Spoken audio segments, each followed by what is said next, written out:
Bueno, primero que nada vamos a abrir la terminal en lo que es Linux y ejecutamos el comando ps-ef y este comando nos muestra los procesos que hay en Linux. ¿Ok? Em, el UID es el número del usuario del propietario del proceso, digamos. Root sería el superusuario que existe en Linux. Y más abajo podemos ver que bueno, yo tengo mi usuario que es Augusto. PID, que sale más arriba, es el identificador del proceso, el número de identificación único asignado a cada proceso. Bien. En la tercera columna tenemos el proceso padre que creó a este proceso PID. Y C, el porcentaje de uso de la CPU. En este caso, por ejemplo, acá tenemos un proceso con el 18% de uso. Bien. Después tenemos el S-Time, que sería la hora en el que el proceso inició. Acá dice, bueno, a las 8:26, que fue cuando yo prendí la computadora, por ejemplo, ese proceso. O más adelante, cuando estaba usando Microsoft Edge, que es donde estamos en el meeting ahora. Y después tenemos el TTY, que es la terminal asociada con el proceso. Y sale un signo de interrogación porque puede que no esté asociado a una terminal. Bien.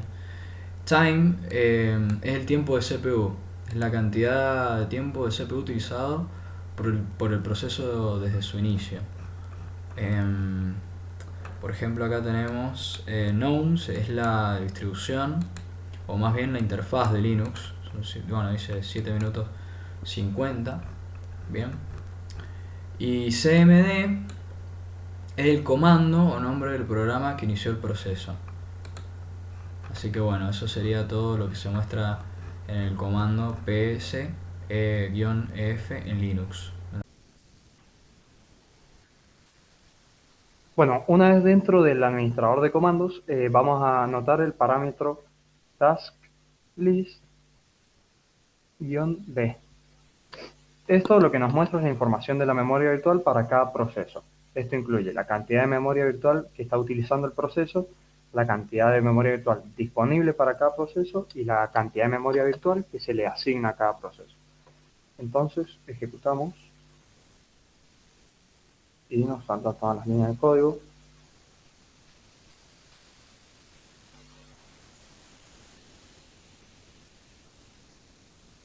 Bien.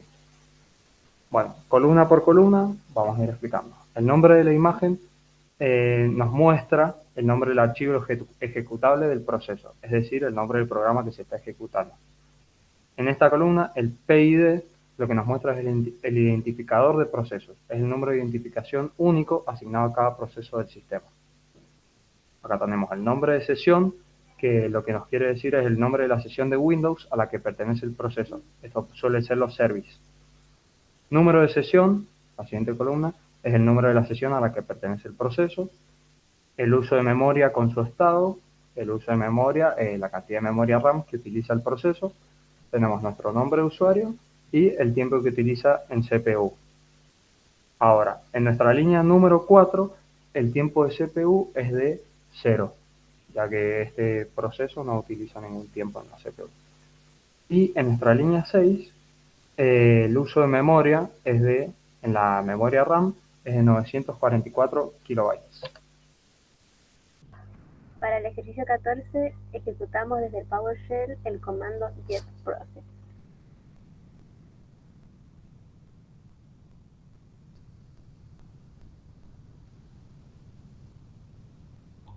Tenemos una lista de procesos. Cada columna, handle, significa el número de manejadores que ha abierto el proceso. NPM quiere decir la cantidad de memoria no paginada que está ocupando el proceso. PM, la cantidad de memoria paginada. WS es el número de páginas de memoria que está utilizando el proceso recientemente. La CPU es el porcentaje de tiempo de CPU que está utilizando el proceso.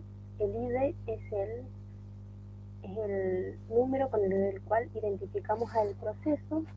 SI es el identificador de sesión y bueno, process name es el nombre del proceso. Después, el tiempo de CPU de la cuarta línea es 0,08. Y luego tenemos la cantidad de memoria que está utilizando la sexta línea. Tenemos 10 kilobytes en memoria no paginada, 1700 kilobytes en memoria paginada y la cantidad de páginas que ha accedido recientemente este proceso es de 808 kilobytes. El comando top-up es una herramienta interactiva de monitoreo del sistema operativo de Linux. Es una interfaz en tiempo real en líneas de comando que se actualizan para mostrar información más reciente. Esta tabla se actualiza por defecto continuamente cada 3 segundos para que se puedan ver los cambios del uso de recursos. También muestra información detallada sobre cada proceso, incluyendo su PID, que es su identificador de proceso, uso de CPU, uso de memoria, tiempo de ejecución, estado, usuario propietario, etc. Cabe destacar la diferencia con el comando psef, que es un comando estático que muestra una lista de procesos en un momento dado. Bueno, genial. Entonces ahora vamos a la terminal y ejecutamos el comando y acá se muestra toda la info. Bien, tenemos las columnas, el PID, que es el ID del proceso, el users, que es el usuario que inicia el proceso. Después tenemos el PR, que es la prioridad del proceso, el NI, que es el factor de nice del proceso. Tenemos el BERT, que es la memoria virtual que utiliza el proceso, el RES, que es la memoria real que utiliza el proceso, el SHR, que sería la memoria compartible que utiliza el proceso, el S, que sería el estado del proceso, y el porcentaje del CPU, que es el porcentaje, digamos, de uso de la CPU del proceso. Después tenemos el porcentaje MEM, que es el porcentaje de uso de la memoria del proceso, el time, que es el tiempo total que el proceso ha estado en ejecución, y el command, que es el comando que inició el proceso. Bueno, al ejecutar el comando top, en primera instancia debo abrir la terminal, escribir el comando y me va a aparecer una lista de información en donde figura la cantidad total de tareas, que son 251, las tareas que se están ejecutando, que cambió a 1, las tareas que están hibernando, que en este momento son 250, pero que van variando. También podemos ver los parámetros de uso del procesador, que son 29,1 en este momento, US, que es el porcentaje de tiempo en CPU utilizado por proceso en modo usuario, 3,5 SI, que es el porcentaje de tiempo en CPU utilizado por proceso de sistema, 0,6 NI, que es el porcentaje de tiempo en CPU utilizado por procesos de baja prioridad, 66,0 ID, que es el porcentaje de tiempo en CPU inactivo, 0,6 WA, que es el porcentaje de tiempo de CPU esperando operaciones de entrada-salida, 0,0 HI, que es el porcentaje de tiempo en CPU servido por hardware, y 4,0 SI es el porcentaje de tiempo en CPU servido por el software, y finalmente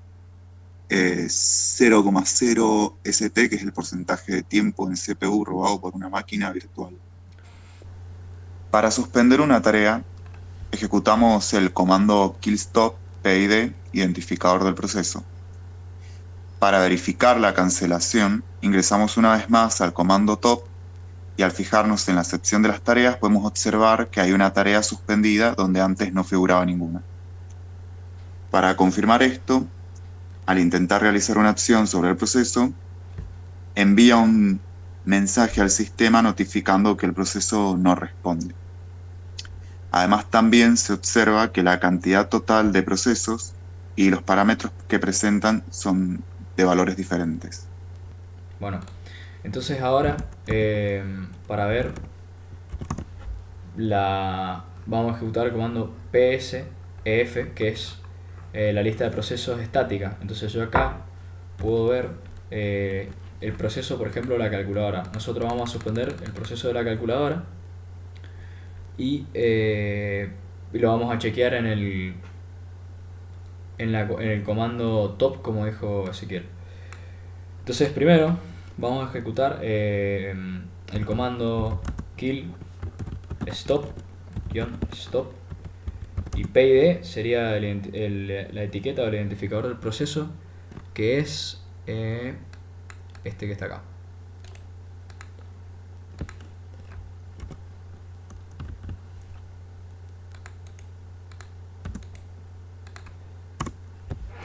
Entonces ahora vamos a observar que la calculadora en algún momento nos va a mandar un mensaje, como dice Ezequiel, que el proceso no responde, como evidentemente dice.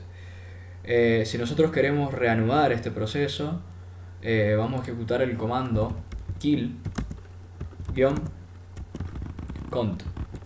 si no me equivoco, y el PID, que es el mismo que evidentemente ingresamos arriba. Entonces ahora vamos a ver que el proceso vuelve a su normalidad, continúa, se reanuda.